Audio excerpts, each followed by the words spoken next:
Astaghfirullah. Al-Imam Ibnul Qayyim rahimahullahu ta'ala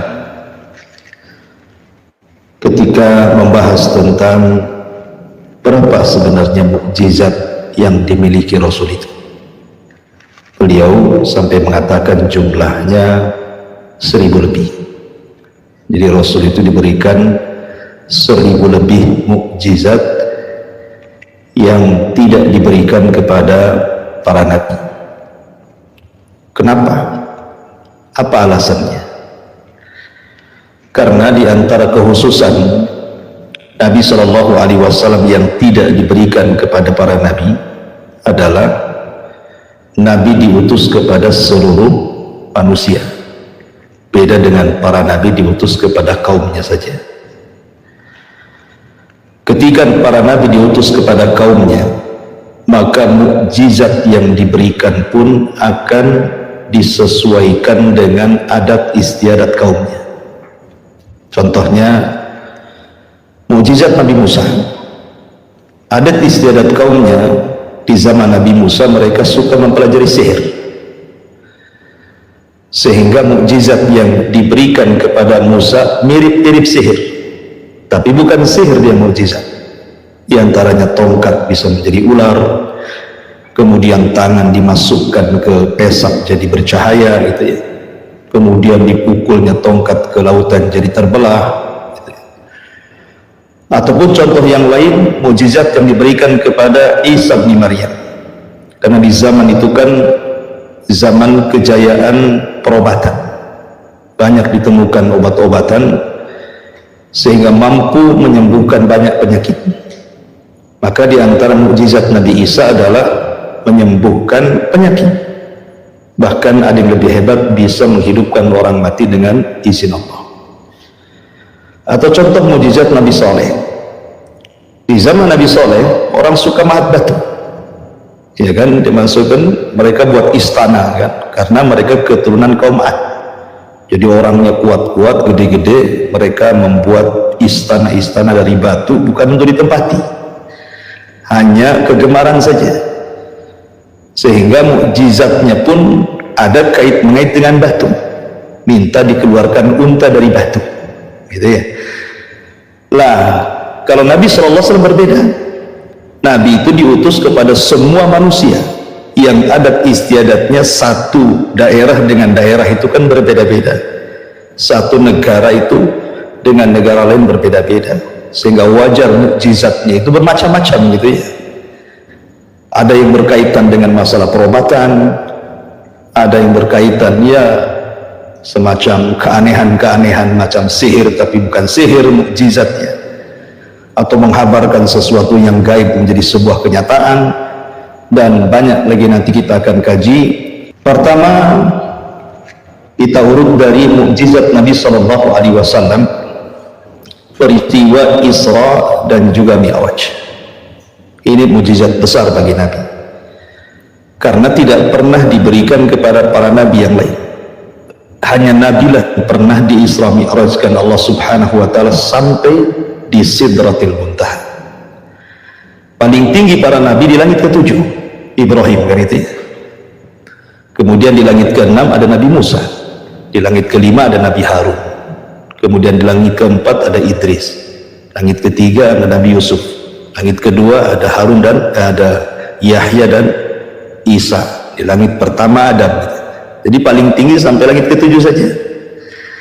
Tapi Nabi SAW sampai ke Sidratil Muntaha. Ini kan mukjizat besar yang tidak dimiliki oleh para nabi. Dan peristiwa Isra Mi'raj ini adalah peristiwa yang luar biasa, karena di saat itu Nabi SAW sedang kesulitan berdakwah. Bagaimana tidak, di Mesir, di Mekah dia diusir, kemudian dia mencoba ke Taif. Orang Taif pula kurang lebih dengan orang Mekah gitu ya, mereka pun ganas juga melempari Rasul, sehingga Rasul SAW seolah-olah sudah tidak ada tempat untuk berdakwah. Lah saat sesak dadanya Nabi SAW inilah, maka Rasul dihibur Allah untuk melihat kekuasaannya supaya makin mantap lagi. Lah sejak itulah Maka Rasul SAW di hari ketika kesedihan menumpuk, istri meninggal, paman meninggal gitu ya, maka Rasul 1 tahun sebelum hijrah di Isra Mi'rajkan. Dan ini mukjizat yang pertama. Kemudian mukjizat yang kedua, insyiqaqul qamar, terbelahnya bulan. Dan ini atas permintaan orang-orang Quraisy sebenarnya. Jadi orang-orang Quraisy kafir itu datang kepada Rasul dan mengatakan, kalau engkau seorang nabi, buktikan mukjizat. Kemudian Nabi SAW mengatakan, apa yang kalian kehendaki? Tiba-tiba mereka menginginkan bahwa bulan itu dibelah jadi 2. Kan luar biasa ya. Kalau ada yang mengatakan Musa alaihi salatu wassalam mampu membelah lautan, mukjizatnya dengan tongkat, Nabi pula lebih hebat dibandingkan Musa. Bukan lautan yang dibelah, bulan dibelah dia gitu kan. Dan itu juga disyaratkan dalam Al-Quran, iqtarabatis sa'atu wan syaqqal qamar ya, ketika bulan terbelah menjadi 2, di mana potongannya, belahannya turun di atas Jabal Abi Qubais dan belahannya tetap di langit dan disaksikan seluruh manusia. Kalau mukjizatnya Nabi Musa kan disaksikan orang-orang yang hadir di situ saja kan, ketika terbelahnya lautan. Tetapi mukjizatnya Rasul disaksikan semua manusia, itu pun disangka sihir, masih saja dituduh bahwa itu bukan mukjizat tetapi sihir. Kemudian yang ketiga, nab'ul ma min baini asabihi, di mana keluar air memancar dari jari jemari Nabi Shallallahu Alaihi Wasallam. Dan ini bukan kali pertama, berkali-kali peristiwa seperti ini. Dan itu sebagaimana dikisahkan oleh Jabir bin Abdullah ketika perjanjian Hudaybiyah. Kalau Nabi Musa alaihi salatu wassalam di bumi linglung atau Ardutih, ketika Bani Israel diuji oleh Allah karena mereka tidak mau jihad membebaskan Palestina, maka mereka akhirnya diadab oleh Allah, tidak bisa keluar dari negeri itu. Dan negeri itu padang pasir, tidak ada makanan, tidak ada minuman gitu. Sehingga ketika mereka meminta makanan, Musa alaihi salatu wassalam berdoa, turunlah manna dan salwa. Kemudian mereka pengen minum, maka Musa memukulkan tongkatnya ke batu, maka keluarlah 12 mata air, ithna asyara aina gitu ya. Tetapi Nabi Shallallahu Alaihi Wasallam tidak memukulkan ke batu, justru air keluar dari jari-jarinya. Sampai ketika itu Jabir bercerita, kami ketika di Hudaybiyah itu air sedikit, untuk berwudu tidak cukup, minum pun tidak cukup. Akhirnya kemudian air yang tinggal 1 bejana itu oleh Nabi Shallallahu Alaihi Wasallam dimasukkan jari-jarinya. Kemudian para sahabat wudu, orang sebanyak itu tidak habis-habis tuh airnya, keluar dari jari jemari Nabi Shallallahu Alaihi Wasallam. Dan ini juga salah satu mukjizat Nabi Shallallahu Alaihi Wasallam. Kemudian berikutnya Haninul Jada'i, di mana mimbar tempat Rasul yang biasa naik di situ tiba-tiba menangis. Jadi kisahnya begini, ada seorang sahabat namanya Tamim ibn Aus Ad-Dari. Tamim ibn Aus Ad-Dari ini yang pernah berjumpa dengan Dajjal ya, di sebuah pulau ketika terdampar kapalnya, kemudian berjumpa dengan binatang yang berbulu, kemudian diarahkan, tiba-tiba ada orang yang dirantai, kemudian dialog ketakutan, akhirnya kemudian Tamim bin Aus Ad-Dari pun berusaha keluar dari pulau itu. Lah ketika itu kemudian dia pun beriman kepada Nabi Shallallahu Alaihi Wasallam. Lah Tamim ibn Aus Ad-Dari ini punya keahlian, dia kan dulunya Nasrani masuk Islam karena dia memang seorang pelaut. Jadi punya keahlian, mampu membuat mungkin zaman sekarang ini petromak gitu ya, untuk cahaya ini kan nggak ada listrik zaman itu. Dialah yang pertama menerangi Masjid Nabi.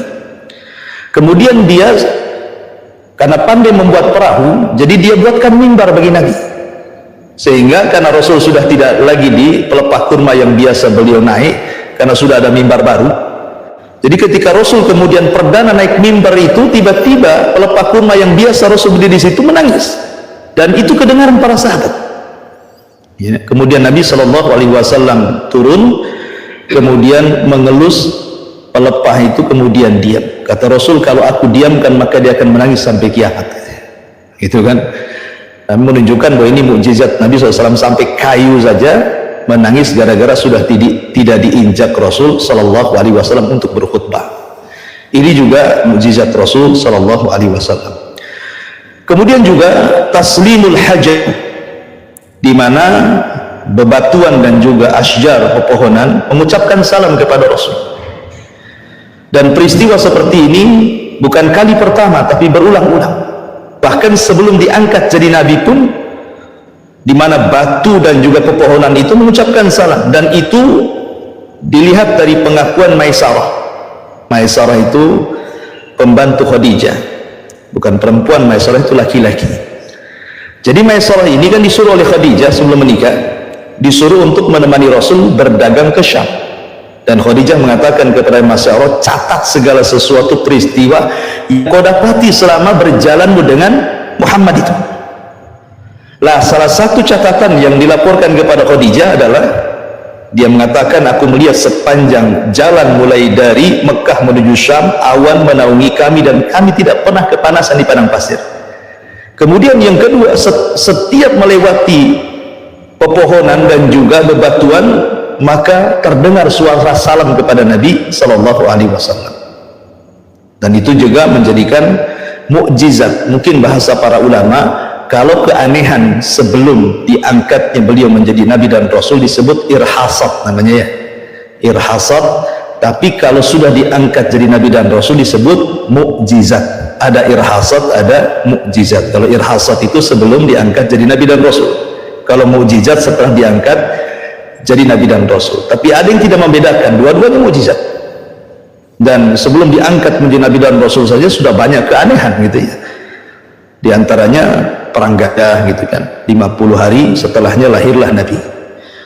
Kemudian juga ketika diangkat menjadi anak susuan Halimah Sa'diyah gitu kan, itu kan sepanjang perjalanan itu banyak keanehan tuh.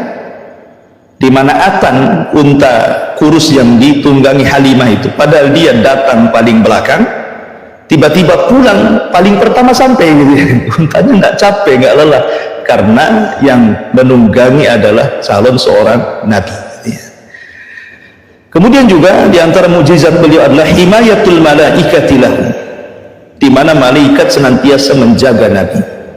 Suatu ketika Abu Jahal, Fir'aunnya umat ini, sesumbar di hadapan orang-orang Quraisy. Coba saja kalau kita lihat Muhammad sholat di hadapan Ka'bah, aku tunjang lehernya.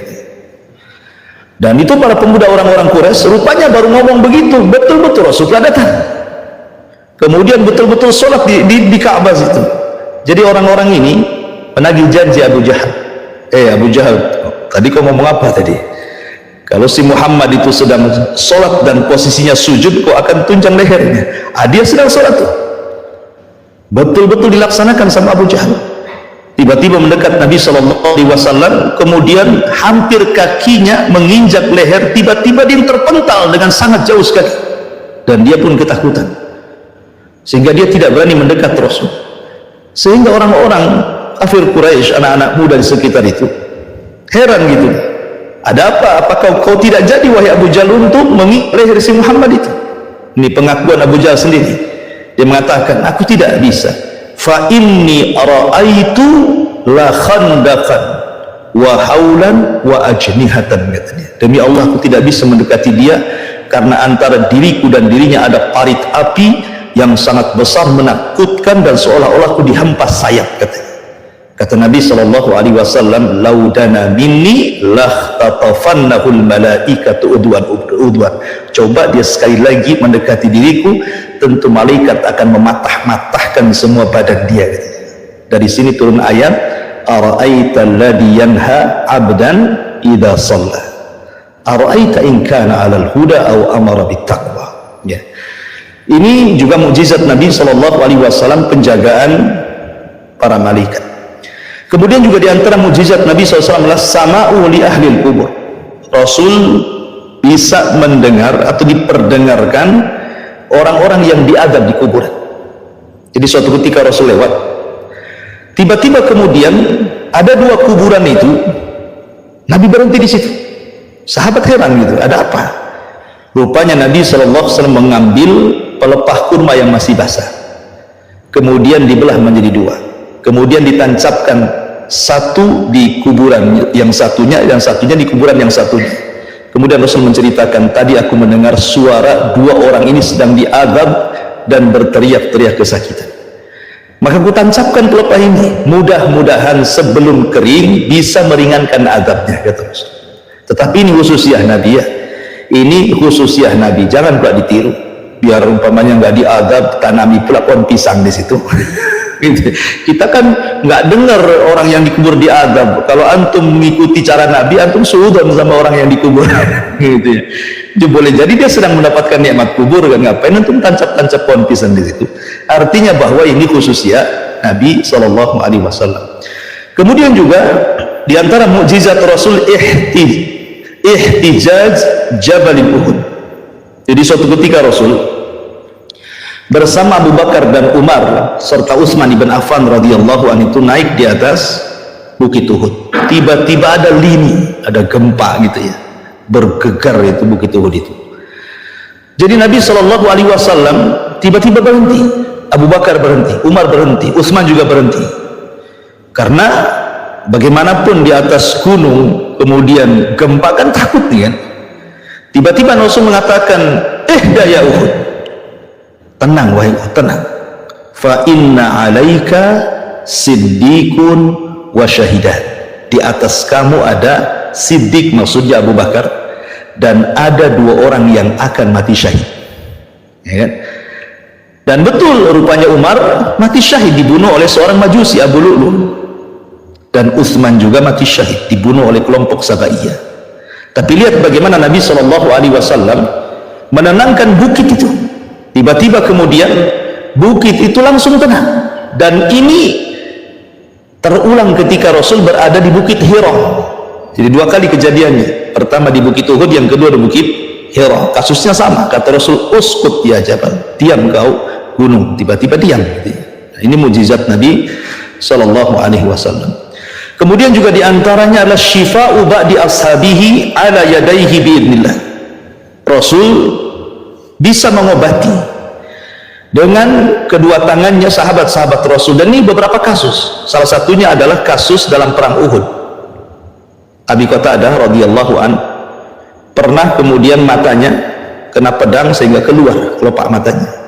Kemudian dipegang tuh, kemudian menghadap Nabi Shallallahu Alaihi Wasallam. Diambil lagi bola matanya, dimasukkan lagi. Kemudian kata sahabat, aku tidak pernah melihat mata seindah Abi Qatadah. Ya, kalau kita mana bisa masukin mata, makin buta kan. Kemudian juga kisah Ali bin Abi Thalib dalam perang Khaybar. Khaybar itu kan peperangan terakhir melawan Yahudi, karena perang melawan Yahudi itu kan 4 kali di Madinah itu ya. Pertama perang Bani Qunaiqah, kemudian perang Bani Nadir, kemudian perang Bani Quraidah setelah perang Ahzab, kemudian terakhir perang Khaybar. Dan itu last lah Rasul mengusir orang Yahudi di Madinah itu ketika perang Khaybar itu. Lah Yahudi kan suka membuat benteng mereka, jadi daerah itu dibentengi sehingga sulit menembus benteng itu, sulit sekali gitu ya. Sampai akhirnya Abu Bakar diutus, tidak bisa juga jebol bentengnya. Beberapa orang diutus, tidak bisa juga jebol bentengnya. Sampai akhirnya suatu malam Nabi Shallallahu Alaihi Wasallam dapatkan wahyu bahwa besok benteng itu akan jebol. Kumpulkan sama Rasul sahabat-sahabat. Kata Rasul, besok akan ada seorang laki-laki yang mencintai Allah dan dicintai Allah. Di tangannya bendera kemenangan. Ketika itu Umar bin Khattab radhiyallahu anhu yang nggak pernah mau jadi pemimpin, dia sampai paling depan seolah-olah ingin ditunjuk Nabi pagi harinya itu. Ya, kata Umar, demi Allah aku tidak mau jadi pemimpin kecuali hari itu. Kenapa? Karena Rasul memberikan mukaddimah, orang yang memenangkan perang ini dia mencintai Allah dan dicintai Allah. Itu masalahnya ya kan, orang kan pengen dicintai Allah gitu ya. Akhirnya tiba-tiba Nabi Shallallahu Alaihi Wasallam mencari pula orang yang nggak ada di situ. Kata Rasul, aina Ali, di mana Ali? Gitu. Orang-orang mengatakan Ali sakit matanya dan memarah. Wahai Rasul, hampir tidak bisa melihat. Wajar, namanya hidup di padang pasir, kemudian banyak angin, mungkin kelilipan apa kan bisa lah gitu. Makanya orang sana kan suka pakai serban, wajar ya. Serban itu bukan sunnah, itu adat istiadat sana ya. Jadi ketika itu Rasul tetap memaksa, datangkan Ali kepada kami. Akhirnya Ali pun dipapah gitu ya, karena sudah parah penyakit matanya. Maka Nabi SAW cukup kemudian meludahi kedua mata Ali dan langsung sembuh. Wah, ini kan ludahnya Rasul jadi obat. Nah, tapi jangan diamalkan ini ya. Ini khususiah Nabi SAW, bahaya kalau udah antum itu. Bisa buta kan. Baik. Jadi Nabi SAW bisa mengobati, dan itu bagian daripada mukjizat dengan izin Allah Subhanahu wa ta'ala, dan banyak kasus-kasus seperti ini ya. Kemudian juga Nabi SAW mampu ru'yatu ashabihi min wara'i dhahri. Rasul itu bisa melihat ke belakang persis seperti melihat ke depan. Jadi seolah-olah punya mata di belakangnya itu. Rasul bisa melihat ke belakang walaupun dia tidak menengok seperti kita. Seperti umpamanya kasus ketika Abi Bakrah. Jadi Rasul sedang sholat berjamaah. Abi Bakrah ini hampir ketinggalan rakaat karena ketika masuk ke masjid orang sedang ruku. Karena dia takut tidak mendapatkan ruku, ketika baru sampai di pintu masjid dia sudah takbiratul ihram. Kemudian dia ruku, kemudian jalan sampai saf. Karena takut ketinggalan ruku, masalahnya jaga. Orang sudah ruku di sana.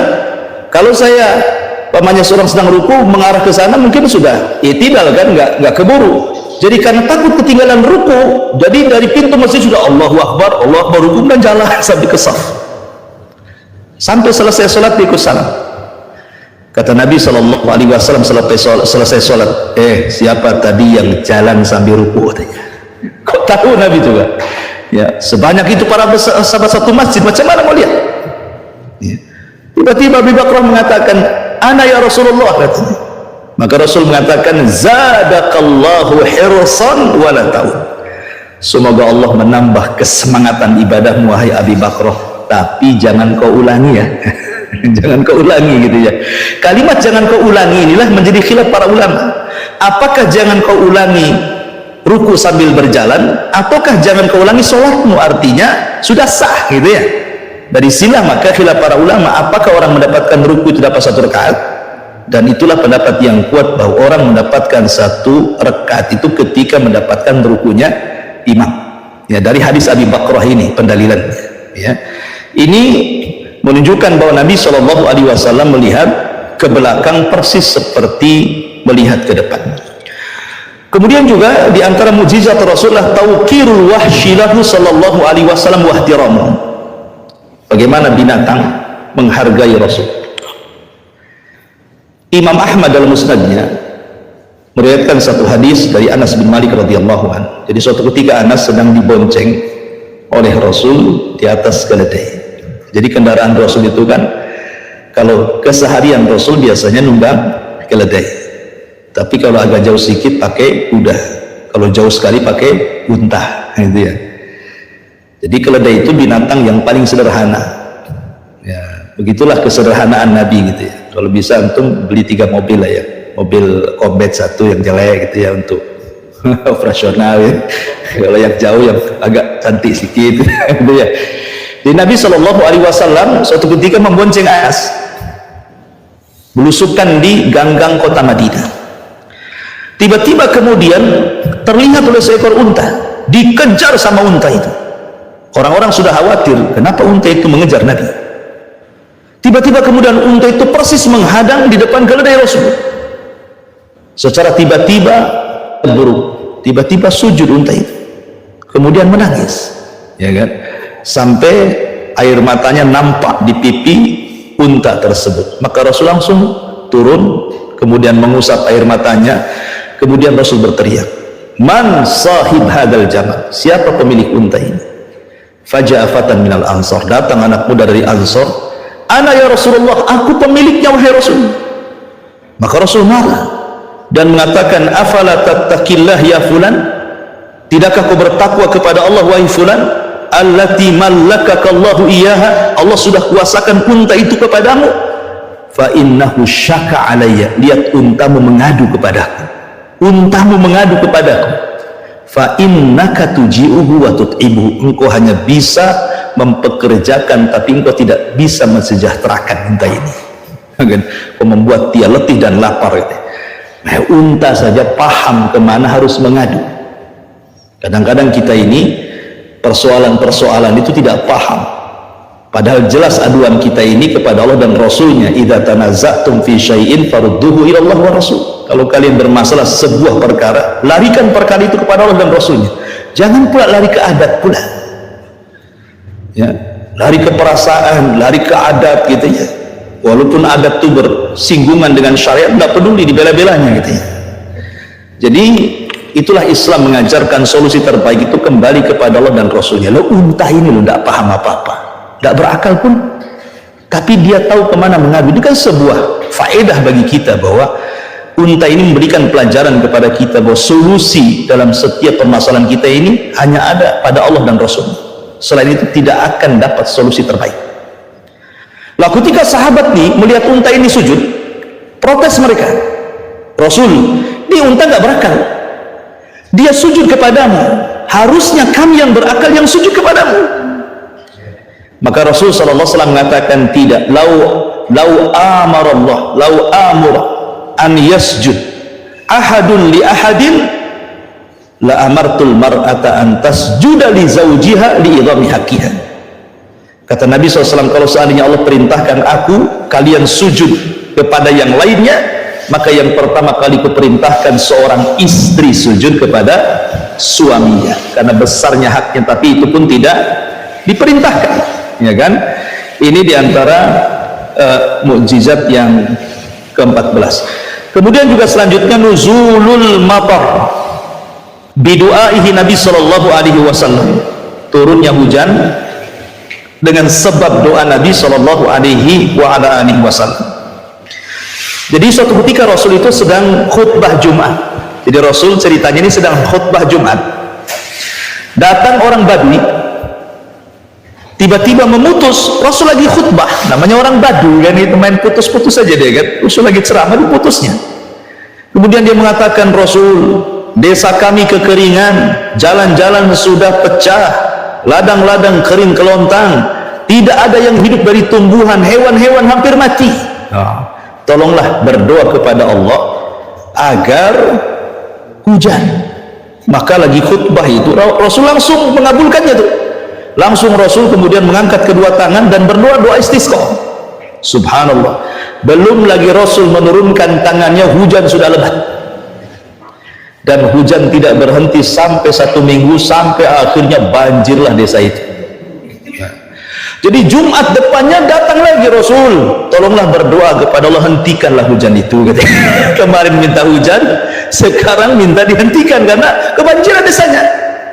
Maka Rasul sallallahu alaihi wasallam kemudian berdoa, Allahumma hawalaina wala alaina, Allahumma alal akam wal jibal wa nabati asyjari.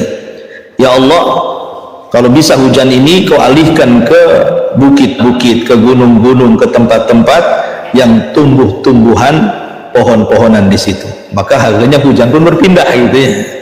Dan ini juga salah satu mukjizat Nabi ini juga doa. Kalau hujan sudah nampak bahaya gitu kan, nampak banjir, doa-doa ini. Allahumma hawalaina wala alaina. Kemudian juga diantara mukjizat Nabi sallallahu alaihi wasallam, Nabi sallallahu alaihi wasallam pernah mencekik syaitan, ya. Jadi Rasul itu pernah mencekik setan, jin ya, dari kalangan jin. Dan itu peristiwanya ketika sholat, datang setan menggoda Nabi. Akhirnya oleh Rasul dicekik setan itu. Kata Rasul, aku merasakan dingin liurnya. Kok bisa setan tercipta dari api tapi kok liurnya dingin kan gitu ya. Ini menunjukkan bahwa yang pertama diciptakan dari api itu bukan turunannya. Sama dengan kita ya, Adam kan diciptakan dari tanah, turunannya kan nggak ada dari tanah gitu ya. Jadi sama juga, jin juga sama seperti itu. Kemudian Rasul hampir mengikat dia di tiang Masjid Nabawi, tapi Rasul teringat dengan doa Sulaiman, di mana Nabiullah Sulaiman pernah berdoa agar jangan diberikan kekuasaan kepada siapapun kecuali dirinya, ya kan?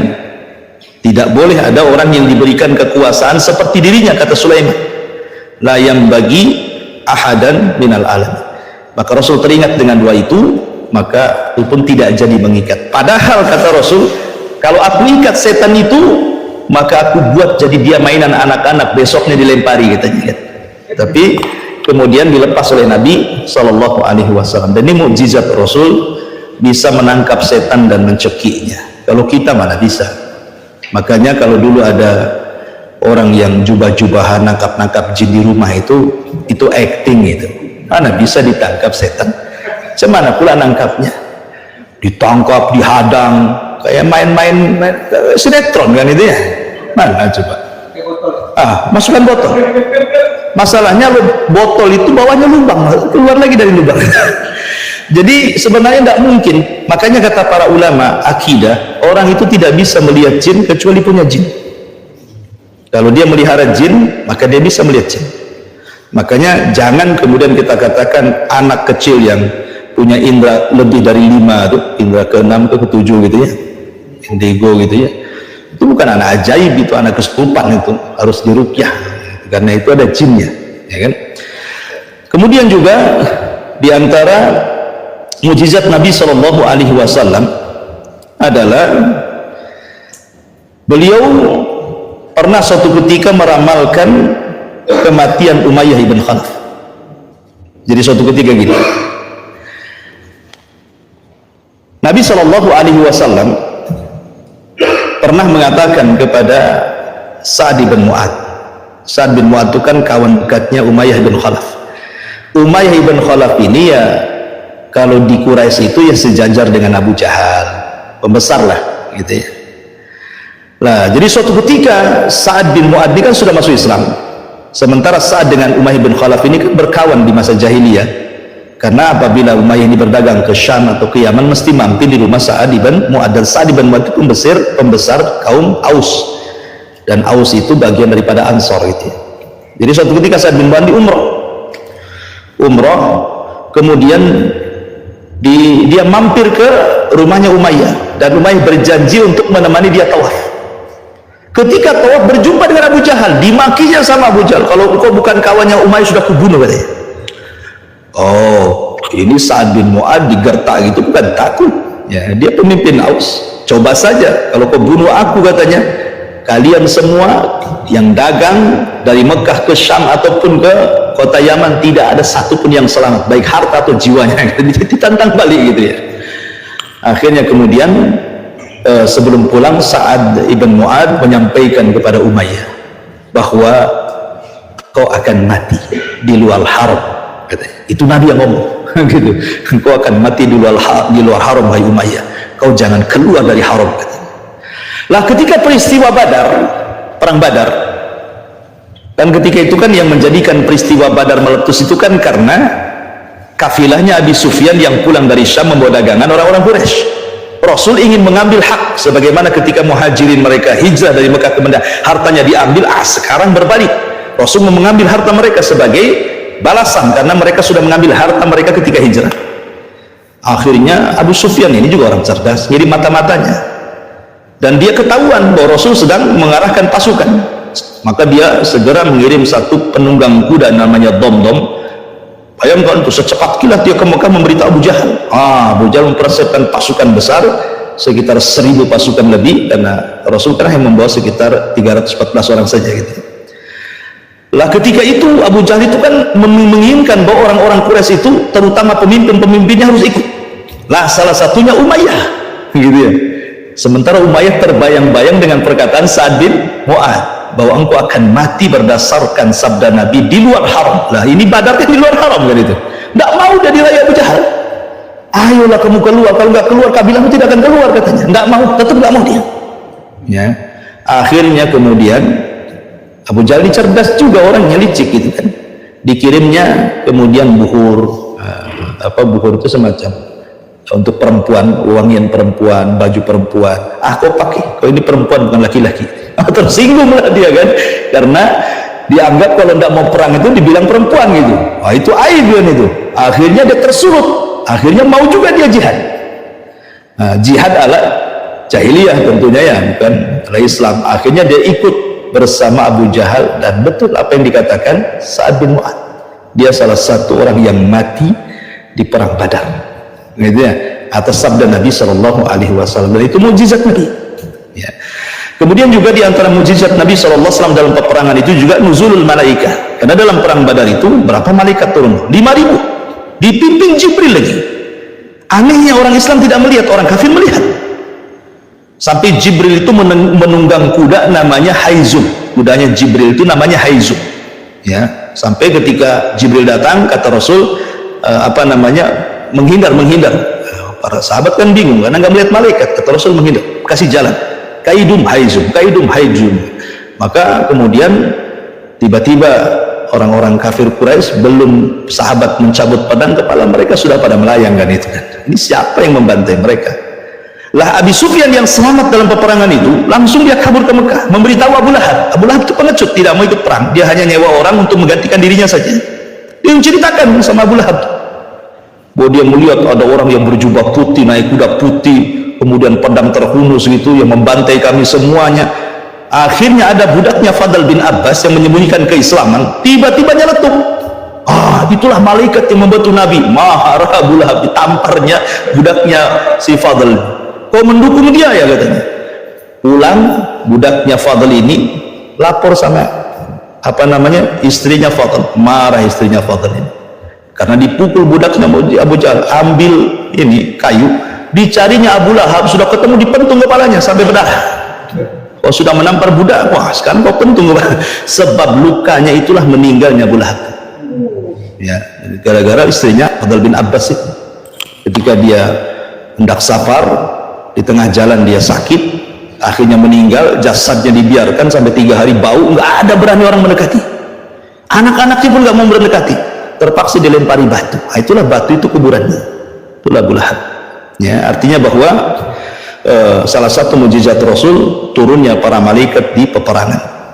Kemudian juga di antara mujizat Nabi Shallallahu Alaihi Wasallam adalah Nabi Shallallahu Alaihi Wasallam menceritakan tentang perang Mu'tah. Perang Mu'tah itu perang perdana bagi Khalid bin Walid. Khalid bin Walid itu kan masuk Islam belakangan dia. Di Mekah nggak masuk Islam, sampai Rasul sudah hijrah ke Madinah pun nggak masuk Islam dia. Kenapa alasannya Khalid tidak langsung masuk Islam dan telat masuk Islam gitu ya? Alasannya karena dia masih terpaut dengan Abu Jahal. Dan Abu Jahal ini kan orangnya orator, pandai ngomong, makanya orang Quraisy menyebutnya Abul Hakam, karena kalau ngomong itu betul-betul berbobot gitu ya, banyak hikmah-hikmah. Tapi karena dia tidak mau masuk Islam, maka Nabi mengganti kalimat Abul Hakam dengan Abu Jahal. Jadi Abu Jahal itu kunyah yang diberikan Nabi. Orang-orang Quraisy menyebutnya Abul Hakam. Hakam itu artinya karena kalimat-kalimatnya penuh hikmah. Makanya Khalid itu tidak mau masuk Islam karena masih tertarik dengan Abu Jahal, terpengaruh dengan Abu Jahal. Setelah Abu Jahal meninggal itulah terpikir dia kan, setelah dia berpikir, apalagi keluarganya sudah pada masuk Islam. Khalid bin Walid ini abangnya duluan masuk Islam ya, tapi bapaknya justru orang yang memusuhi Nabi ya, Al-Walid ibn Mughirah. Al-Walid ibn Mughirah itu yang difirmankan dalam surah Al-Mudaththir. Bayangkan, bapaknya Khalid itu orang kaya, kekayaannya loh terbentang dari Taif sampai ke Mekah, itu kebun dia semua, berapa ribu hektar nih. Ya, bapaknya Khalid kayanya itu. Jadi kaya sekali bapaknya Khalid, Al-Walid bin Mughirah itu. Dia tokoh Quraisy tuh. Omongannya daripada Abu Jahal dia lebih berpengaruh. Al-Walid bin Mughirah itu. Karena sudah kaya, dermawan kan itu ya. Tokoh besar dan ahli syair. Dan ketika itu kalau sudah ahli syair kan dipertimbangkan di zaman itu kan. Sampai Allah Subhanahu wa taala berfirman soal Khalid Al-Walid bin Mughirah ini, darni wa man khalaqtu wahida, biarkan aku yang membalasnya, kata Allah, karena aku yang menciptakan dia. Aku sudah berikan kekayaan yang membentang, anak-anak yang banyak. Sebenarnya Al-Walid bin Mughirah ini bapaknya Khalid bin Walid sudah mau masuk Islam sebenarnya. Ketika dia ingin mengecek gitu ya kebenaran Rasul, dia datang kepada Abu Bakar. Kemudian dia tanya-tanya sama Abu Bakar itu tentang Nabi. Sama Abu Bakar dibacakan ayat. Dari situlah dia merasa sedap dengan ayat itu. Akhirnya enggak penasaran juga, datang kepada Rasulullah. Kemudian dibacakan oleh Rasul, makin mantap lagi dia. Cuman masalahnya ketika dia memuji Nabi SAW kedengaran sama Abu Jahal. Maka Abu Jahal datang ke tempatnya Al-Walid ibn Mughirah, ayahanda Khalid bin Walid ini, menceritakan, bagaimana pendapatmu tentang Muhammad? Oh, dipujinya habis. Nah, bingunglah Abu Jahal nih, sempat dia masuk Islam, bisa satu Quraisy masuk Islam, orang kaya, orang paling kaya, dia orang-orang itu memang luar biasa. Dialah yang pertama kali merobohkan Ka'bah. Al-Walid bin Mughirah ini kan, Ka'bah ini kan mau direnovasi tuh, tapi nggak ada yang berani merobohkan Ka'bah. Kenapa? Karena masih terngiang peristiwa Abraha. Jangan-jangan kalau kita robohkan Ka'bah nanti datang rumah Babil kan itu. Al-Walid yang berani, dia mengatakan, biar aku yang pertama merobohkannya, kalaupun terjadi apa-apa biar aku yang mati, karena aku tidak hendak merobohkan Ka'bah untuk menghancurkan sebagaimana Abraha ketika menghancurkan Ka'bah. Maka mulailah dia yang pertama merobohkan, tidak terjadi apa-apa, baru semua ikut. Memang ini tokoh luar biasa Al-Walid bin Mughirah ini ya. Tetapi ketika dia dimintai ceramah di hadapan orang ramai, takut kalau dia memuji Rasul jabatan dia hilang. Akhirnya dia pun berkomentar tentang Rasul bahwa Al-Quran yang dibawanya itu adalah sihrun yu'thar, itu sihir yang diimpor dari luar katanya. Oh gitu, turun ayat sauslihi saqar, Allah mengatakan saya akan masukkan Al-Walid ke neraka Saqar. Nah, kan bapaknya ini musuh Nabi, tapi anaknya lihat Khalid bin Walid pejuang ya, pejuang Nabi, tidak ada peperangan yang dipimpin dia kecuali menang. Sampai ketika dia memimpin perang Uhud dari pasukan Abi Sufyan, kan kalah kaum muslim, itu karena kecerdikan Khalid ya, kan? Makanya ketika dia masuk Islam, pertama yang diikuti perang adalah perang Mu'tah ini. Dan perang Mu'tah itu perang perdana melawan orang-orang Romawi. Orang Romawi ini tentaranya banyak. Itu gara-gara apa? Gara-gara surat yang dilayangkan Rasul. Nggak terima orang Romawi itu. Akhirnya mereka membawa pasukan untuk menyerang Madinah. Ketemulah di Mu'tah. Lah di sini Nabi SAW mengutus 3 pemimpin, pertama Zaid, kemudian kedua Ja'far, yang ketiga Abdullah ibn Rawahah. Tiga-tiganya meninggal.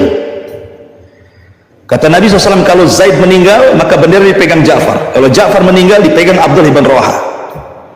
Rasul di Madinah tidak ikut perang Mu'tah, tapi Jibril datang memberitahu bagaimana Zaid meninggal, bagaimana Ja'far meninggal, bagaimana Abdullah ibn Rawahah meninggal, sampai Rasul mengatakan, semoga Allah menggantikan kedua tangan Ja'far yang putus saat peperangan dengan kedua sayap dan dia bisa terbang sesuka dia di surga. Rasul mengatakan seperti itu. Nah, dan Rasul mengatakan, dan bendera itu akan dipegang oleh Khalid. Pada Rasul di Madinah ngomong begitu ya. Betul, ketika dalam perang Mu'tah itu pasukan sahabat sudah bingung, gimana pemimpinnya mati semua. Nah, pemimpin kan yang dijagokan cuma 3, Khalid jadi pasukan biasa, kan itu perang perdana dia masalahnya kan. Tapi karena orang melihat bagaimana pengalaman Khalid ketika masih kafir, maka sahabat langsung melirik Khalid, kau yang mengganti. Akhirnya dengan gaya Khalid berperang, bayangkan, dia bisa memukul mundur orang-orang Romawi, walaupun tidak mengalahkan, tetapi minimalnya mereka tidak menyerang Madinah. Makanya ketika Khalid pulang dengan pasukan, dilempari sama penduduk Madinah itu, firarun minal qital, kenapa kalian lari dari peperangan katanya, kenapa kalian tidak mati syahid saja. Yang melempari anak-anak, perempuan, ibu-ibu tuh, lihat. Nah, tapi Rasul membela Khalid dan pasukannya, mereka tidak lari, tetapi mereka akan kembali, kata Rasul. Mereka hanya mundur sesaat dan akan kembali gitu ya.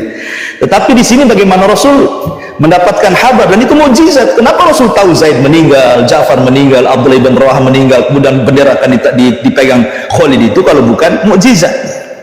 Karena datang wahyu memberitahu Nabi SAW. Kemudian juga termasuk mukjizat Rasulullah syakkus sadrin Nabi, dibelahnya dada Rasul, dan itu ada 3 pendapat.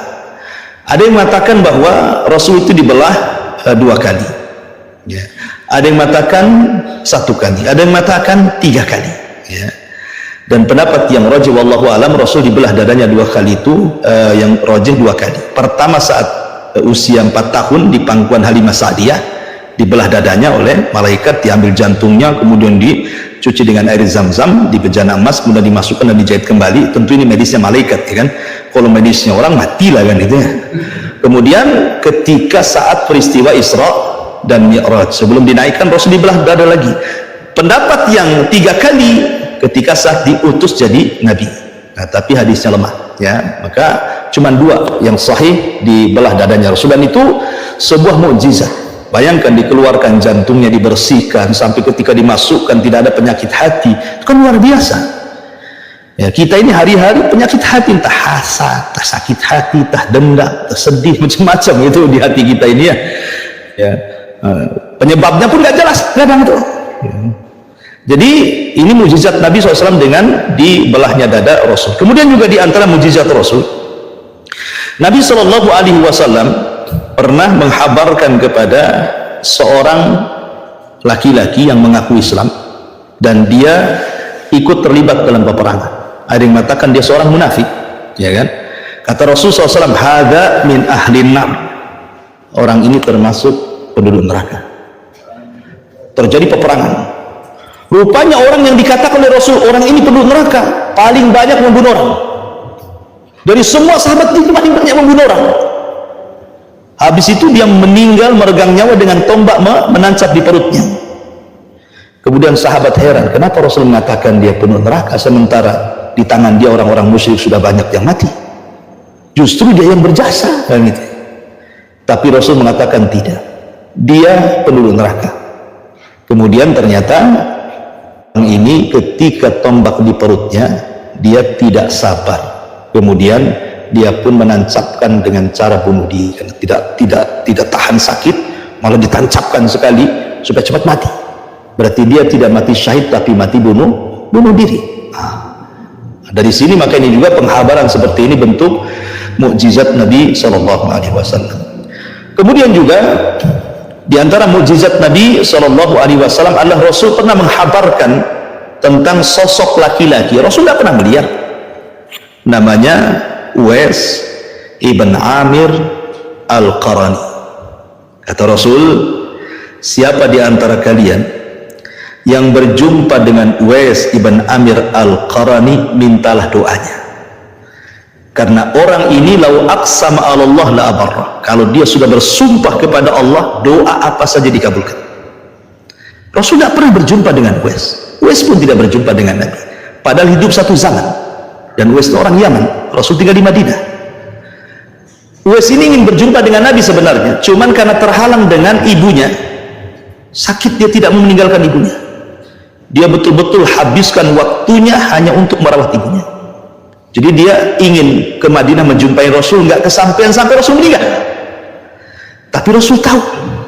Kata Rasul, kalau kalian berjumpa dengan Uwais ibn Amir al-Qarani, dulu dia punya penyakit albino, kalau sembuhkan tinggal 1 dirham sebagai sisa dari penyakit itu, sebagai tandanya. Kalau ingin ketemu, cari dia punya tanda ini. Dulu punya penyakit albino, disisakan 1 dinar saja di badannya. Lah, para sahabat bingung, siapa Uwais ini? Ya, Umar, Utsman, Ali, semua para sahabat, siapa hebat kali Uwais ini? Padahal dia bukan sahabat, dia tabi'in, karena tidak berjumpa dengan Nabi. Lah, Umar ini orang yang paling pengen tahu tentang Uwais ibn Amir al-Qarani. Ketika dia jadi khalifah, setiap ada rombongan haji dari Yaman, selalu dicegat sama Umar, "Afikum Uwais, ada nggak orang namanya Uwais?" Kata mereka, nggak ada. Nunggu tahun depan lagi, datang lagi kafilah dari Yaman, dicegat lagi, "Afikum Uwais, ada Uwais nggak di antara kalian?" Nggak ada. Tunggu tahun depan lagi.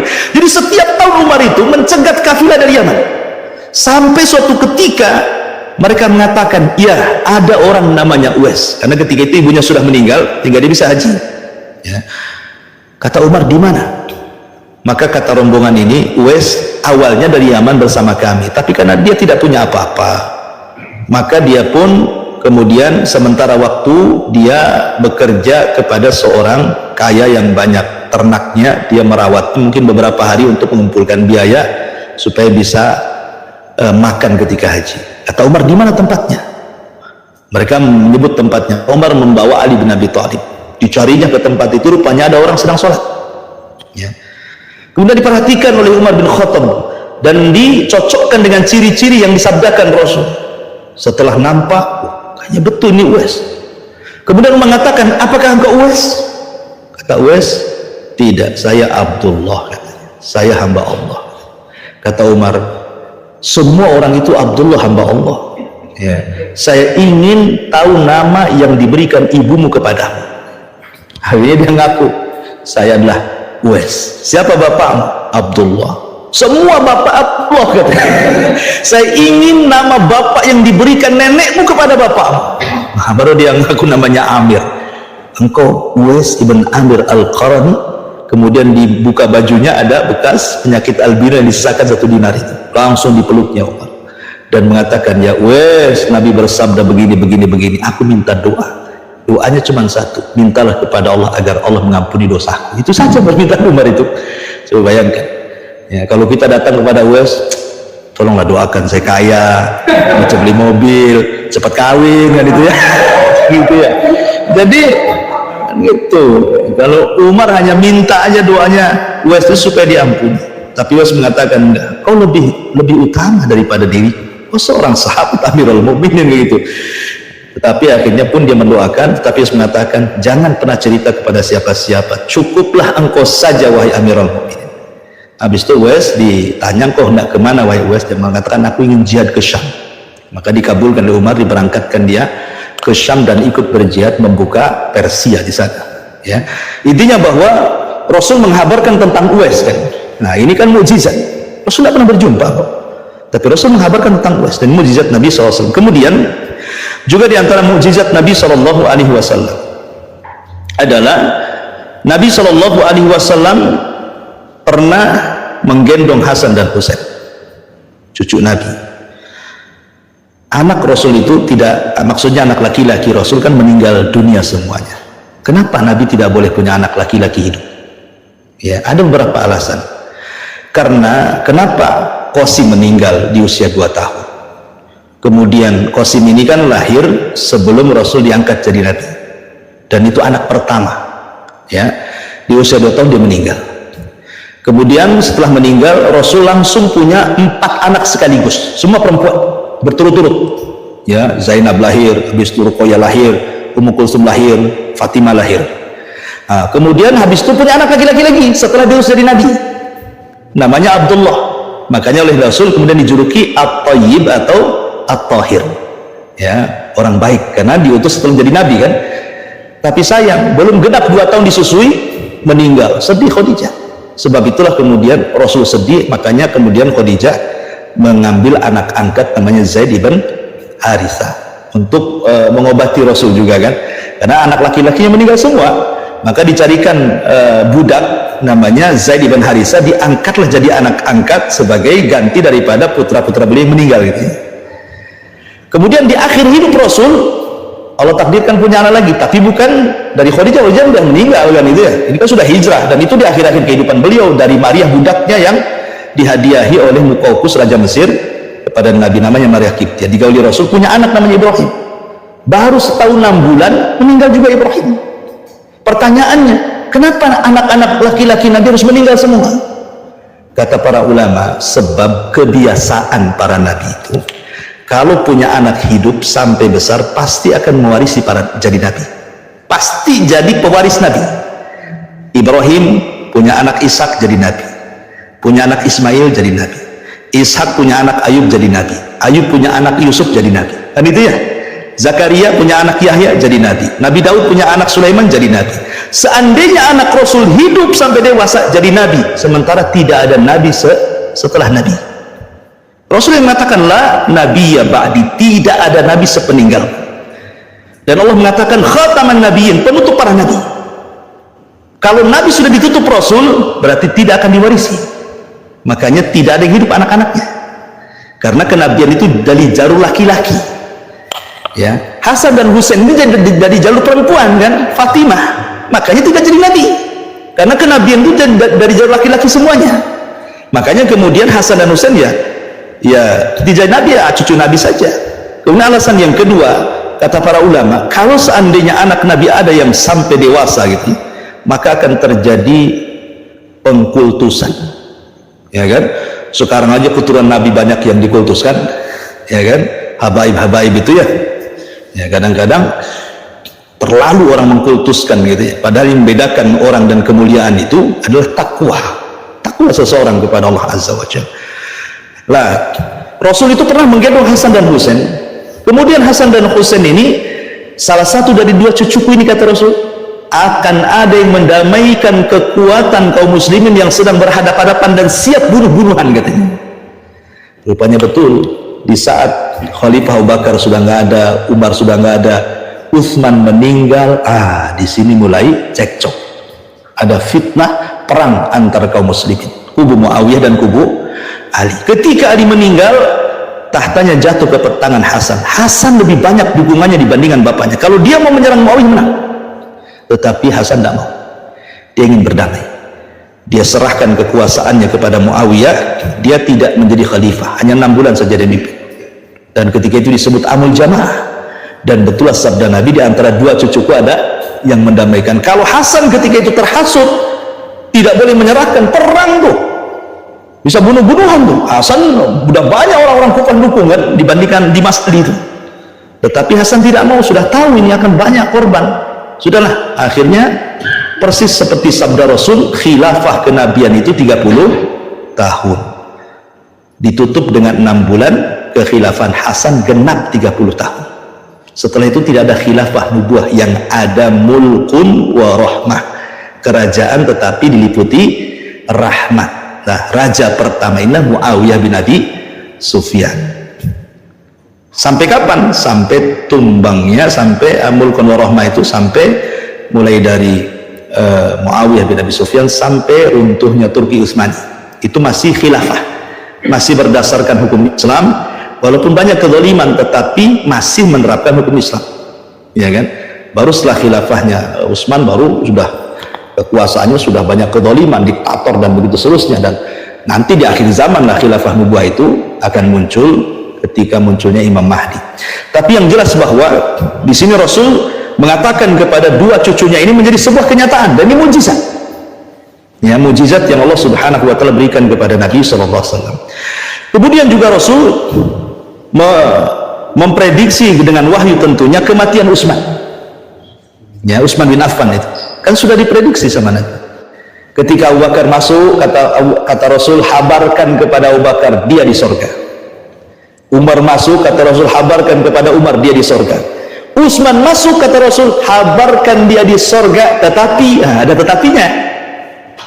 Fa'absyirhu bil jannah ala balwa tusibuh, kata Rasul. Kabar gembirakan kepada Utsman, dia akan masuk surga, tapi dia akan mendapatkan masalah besar, kata Rasul gitu ya. Akan dapat musibah besar dia. Ya. Dan Allah sudah memberikan baju kekhilafahan, kalau ada yang merebut, jangan kau lepaskan, kata Rasul. Kan betul. Ketika itu datang orang-orang Sabaiyah meminta agar Utsman turun atau mati. Tapi dia teringat dengan sabda Rasul, engkau akan diberikan baju kekhilafan, kalau ada yang mencabut, jangan kau lepas, walaupun sampai mati. Akhirnya meninggal Utsman karena mempertahankan selaku pemimpin, dan itu kebijakan Utsman. Seandainya Utsman bin Affan ketika itu melepas kepemimpinan, maka kepemimpinan akan menjadi mainan. Asli setiap ada orang meminta turun-turun, kan ribut sebuah negara kalau seperti ini, ya kan? Tapi Utsman tidak, dan itu kaidah ahli sunnah gitu ya, seperti itu, mempertahankan pemerintahan gitu ya. Kemudian diantara mukjizat Nabi SAW juga adalah Nabi SAW menghabarkan tentang kematian Ammar bin Yasir. Ammar bin Yasir. Jadi ketika Rasul sampai di Madinah sedang membuat Masjid Nabawi, kan gotong royong gitu ya, ngangkat batu satu-satu. Lah Ammar bin Yasir ini bukan satu batu yang diangkat. Kalau orang itu satu batu, dia 3 batu dia diangkat, karena kuat Ammar itu fisiknya, Ammar bin Yasir itu. Maka Rasul mengatakan kepada Ammar bin Yasir, ya Ammar, dipujinya habis, tapi di ujung-ujungnya Rasul mengatakan, sataktuluka fi'atun bagi, hei Ammar, nanti ku akan dibunuh para pemberontak. Gitu. Rupanya betul, ketika terjadi perang antara Muawiyah dengan Ali, Ammar meninggal dalam perang sifil, dan Ammar di kubu siapa? Di kubu Ali, menunjukkan pemberontaknya siapa? Muawiyah. Ya. Tetapi di sini, walaupun Muawiyah dianggap pemberontak, tetapi kita tidak bisa mencela Muawiyah, karena Muawiyah sahabat Nabi, Muawiyah penulis wahyu Nabi. Dia melakukan seperti itu karena ijtihad. Seorang mujtahid apabila berijtihad salah tetap dapat pahala. Ya, kalau kita betul saja salah, apalagi salah kan gitu ya.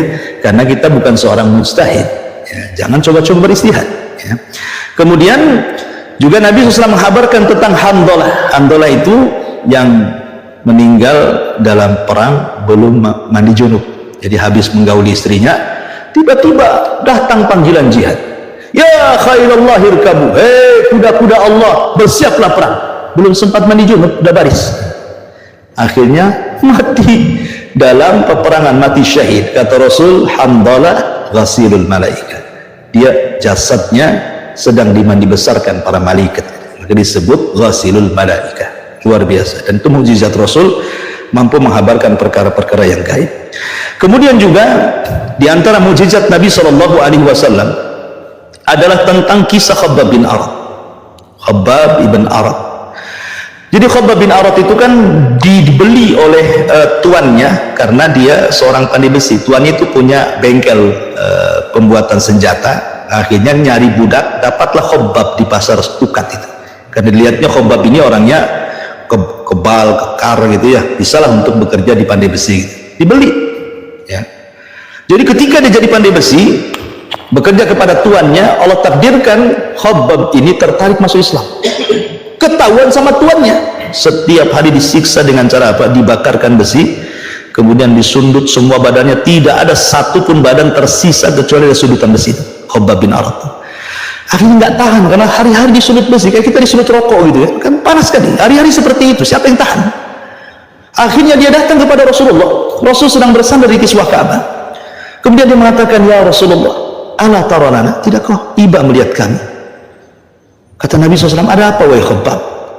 Maka Khabbab mengatakan, ya Rasulullah, ala tad'u lana, ala tastaghfir lana. Rasul berdoalah kepada Allah agar Allah menyegerakan kemenangan bagi kita. Saya sudah lelah, sudah capek seperti ini. Tapi Rasul mengatakan, ya Khabbab, diingatkan tentang umat dulu, kata Rasul. Dulu loh ada orang dikubur hidup-hidup, mereka tidak meninggalkan keimanan. Ada yang digergaji badannya jadi dua seperti Ashabul Ukhdud itu, kisah Ashabul Ukhdud itu kan, tidak meninggalkan agamanya. Ada di sisi dengan sisir besi sampai tulang dengan dagingnya terpisah, pun mereka kokoh dengan keimanan mereka.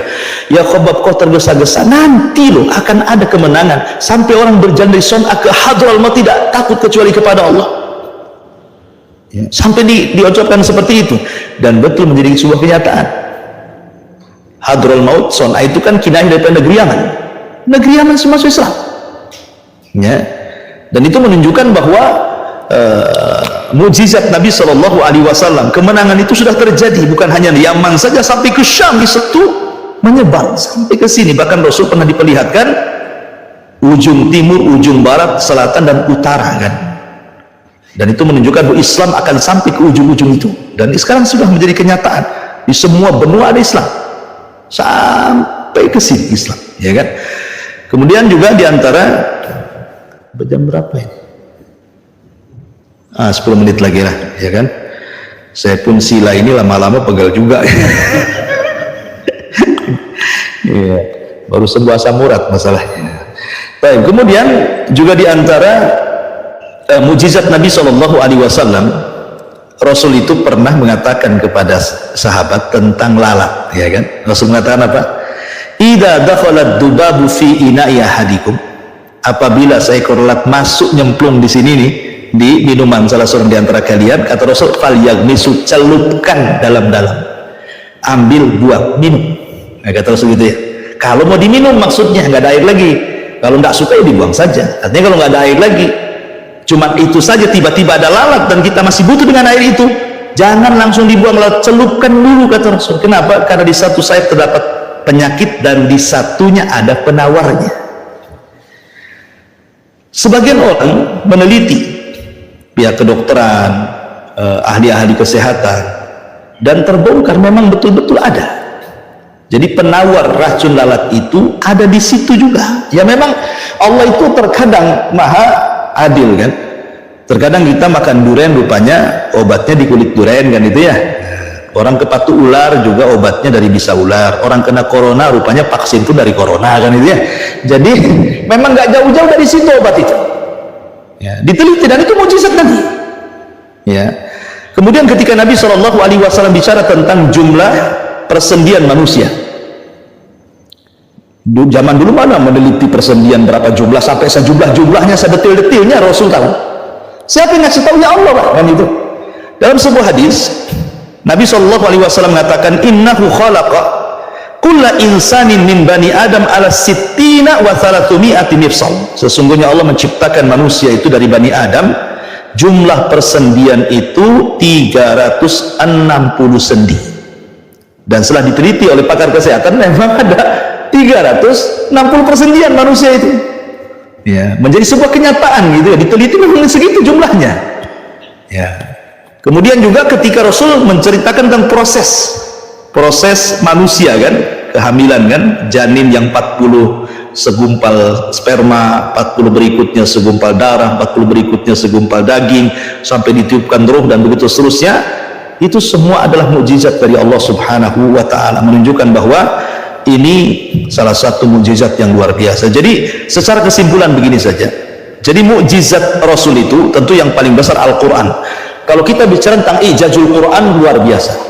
Ya, Quran itu ditinjau dari aspek sejarah, aspek sains, aspek macam-macam ya. Itu sudah dibuktikan kebenaran Al-Quran itu.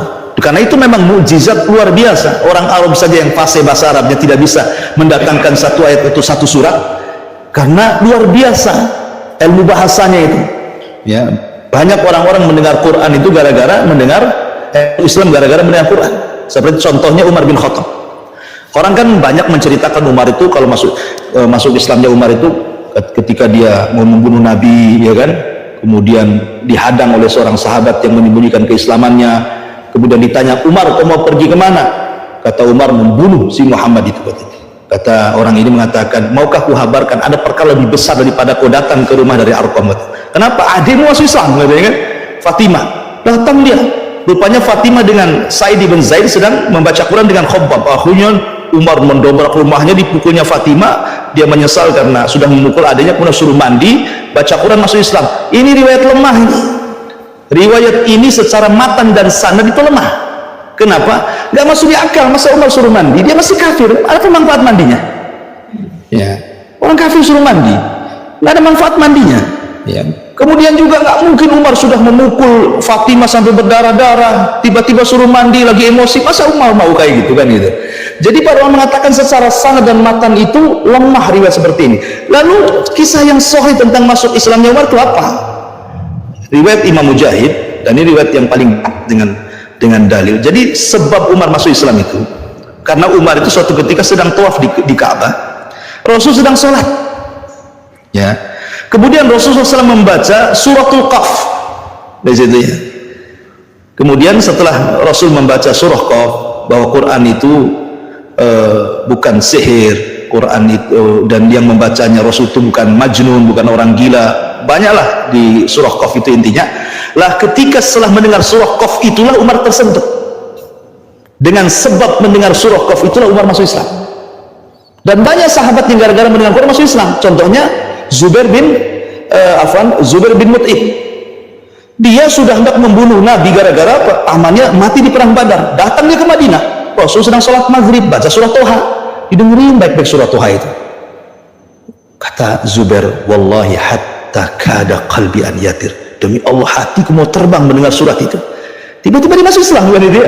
Itulah keajaiban Quran. Hanya mendengar saja orang bisa masuk Islam. Tapi aneh, coba antum datang ke orang yang sedang duduk, antum baca Quran, apa nggak lari orang? Itu salah tempat baca Quran di sini. Bukannya masuk gitu ya. Rupanya bukan setan aja yang lari, orang tuh dibacakan Quran lari rupanya. Ya.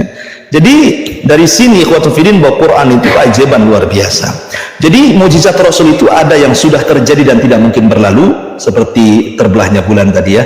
Ada yang terus berlangsung sampai kiamat seperti Al-Quran. Ada yang belum terjadi, contohnya seperti Rasul menghabarkan tentang tanda-tanda kiamat, munculnya Dajjal, turunnya Isa, adanya Yajuj dan Ma'juj, dan begitu seterusnya sampai adanya api yang mengiring manusia ke negeri Syam. Itu inti daripada mukjizat. Yang jelas Imam Ibnu Qayyim sampai menjumlah mukjizat Rasul itu 1000 lebih. Luar biasa kan mukjizat Rasul. Makanya ini yang saya baca ini nggak sampai 50 ya. Padahal saya sudah meringkas sampai 100 ini ya.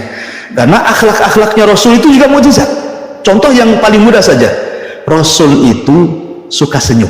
Dia itu bermuka masam 1 kali ketika berdakwah di hadapan orang Quraisy, datang Abdullah ibn Maktum. Itu saja muka masam. Habis ditegur Rasul tidak pernah. Kalau kita kan asik masam terus muka tuh kan, ada masalah sedikit nah malah senyum. Itu kan mukjizat, orang senyum terus kan mukjizat kan. Atau contohnya, Rasul tidak pernah mencela makanan. Itu kan mukjizat tuh. Ya, sampai ke akhlak-akhlak ini mukjizat Rasulullah.